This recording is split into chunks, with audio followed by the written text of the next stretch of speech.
Morning friends. आज की video में हम देखने वाले हैं प्रेजेंट कॉन्टिन्यूअस टेंस। दोस्तों यह टेंस बहुत ज़्यादा इंपॉर्टेंट है। जैसे अभी हमने पिछले जो 3 टेंस पढ़े ना, present indefinite, past indefinite, future indefinite, ये 3 टेंस हम कंप्लीट कर चुके हैं।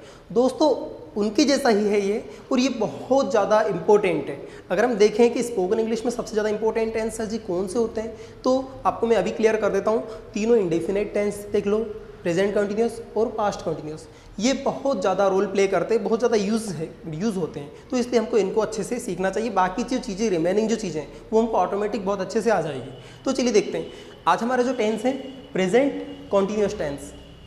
कॉन्टिन्यूस मतलब पहले हम देखते हैं ये होता क्या है। प्रेजेंट मतलब अभी का समय, जो अभी चल रहा है, अभी की बात हो रही है।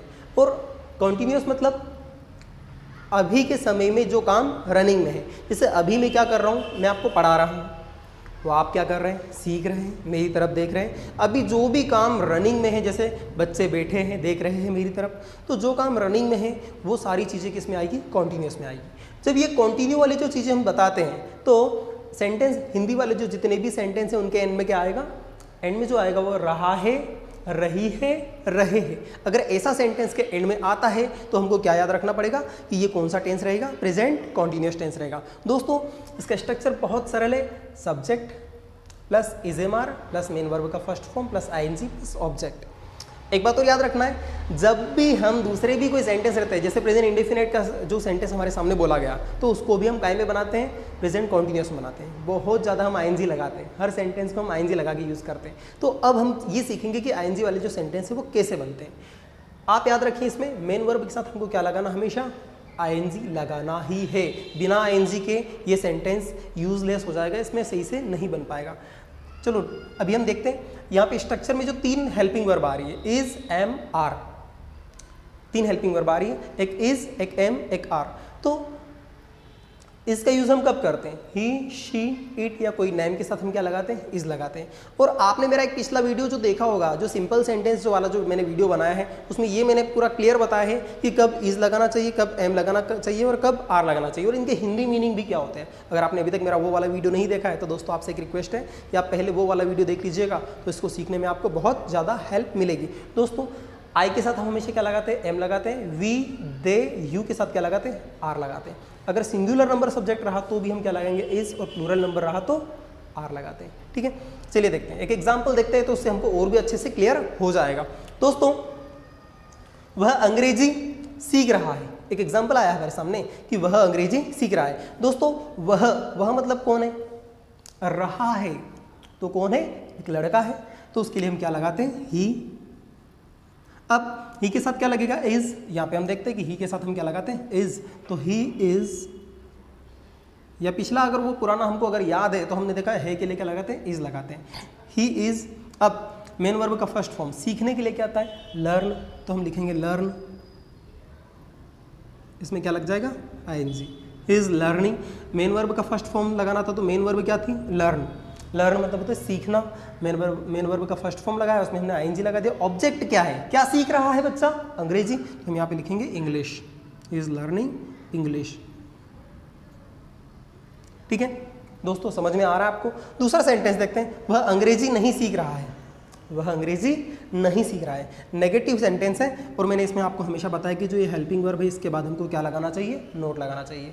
आप कुछ भी याद मत रखो, बस नेगेटिव वाले सेंटेंस में जितनी भी हेल्पिंग वर्ब है जो हम लगा रहे हैं, उसके बाद में आपको क्या लगाना है, नोट लगाना है। तो वह अंग्रेजी नहीं सीख रहा है, तो हम लिखेंगे यहाँ पे ही इज नॉट, यहाँ पे हमने नोट लगा दिया। अब सेम सेंटेंस लिख देंगे, लर्निंग इंग्लिश। ठीक है दोस्तों, कंप्लीट है। अब एक और सेंटेंस आता है, इंट्रोगेटिव सेंटेंस। जो इंटेरोगेटिव सेंटेंस होते हैं, अगर हम ये बना रहे हैं तो उसमें कैसे बनता है ये हम देखेंगे। आपको मैंने ये बताया था कि पहले एक चीज़ मैं क्लियर कर देता हूँ, जो सेंटेंस क्या से शुरू होता है वो इंटेरोगेटिव कहलाता है। ठीक है, तो क्या वह अंग्रेजी सीख रहा है, हम एक क्वेश्चन कर रहे हैं।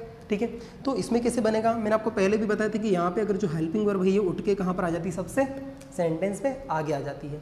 तो ये इंटेरोगेटिव इस तरह से बनता है, तो हम लिखेंगे is he learning,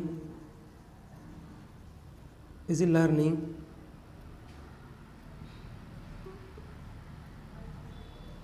he learning English। और क्वेश्चन मार्क लगा देंगे। क्वेश्चन मार्क हमको लगाना जरूरी रहता है क्योंकि इंटरोगेटिव सेंटेंस है, इंटरोगेटिव नेगेटिव सेंटेंस। तो इसमें क्या करना है हमको, सब्जेक्ट के बाद क्या लगा देना है, नॉट लगा देना है। तो ये सेंटेंस बन जाएगा is he not learning, is he not learning English. ठीक है दोस्तों, तो ये कंप्लीट हो चुका है। ठीक है, ये हमको याद रखना है। दूसरी चीज़, अगर हमको यहाँ पे अगर ये जो सब्जेक्ट जैसे वह था तो ही था, तो हमने इज लगा दिया। जैसे मैं अंग्रेजी सीख रहा हूँ तो हम कैसे बनाएंगे, आई एम लर्निंग इंग्लिश। आई लिखेंगे सब्जेक्ट में और आई के साथ क्या लगता है, am, I am learning English. Negative कैसे बनेगा, I am not learning English. Interrogative में क्या होना है, एम आई लर्निंग इंग्लिश। तो सेंटेंसेस को हमको इस प्रकार से फॉर्मेट करना रहता है। अगर वी वाला सेंटेंस आ गया कि हम अंग्रेज़ी बोल रहे हैं, यहाँ पे सेंटेंस को हमने थोड़ा सा चेंज कर दिया, सीखने की जगह पे हमने बोलना कर दिया, तो क्या आएगा कि हम अंग्रेज़ी बोल रहे हैं। तो हम के लिए क्या आता है, वी के साथ हम लगाते हैं are, we are speaking English. हम अंग्रेज़ी नहीं बोल रहे हैं, we are not speaking English. क्या हम अंग्रेज़ी बोल रहे हैं, आर वी स्पीकिंग इंग्लिश। तो दोस्तों इस प्रकार से आपको अलग अलग प्रकार के सेंटेंस लेना है, अलग अलग प्रकार की मैन वर्ब लेना रहेगी और आपको बार बार अलग अलग प्रकार के सेंटेंस बनाना रहेंगे। दोस्तों आपने इस वीडियो को एंड तक देखा, इसके लिए आपका बहुत बहुत धन्यवाद। Thank you so much.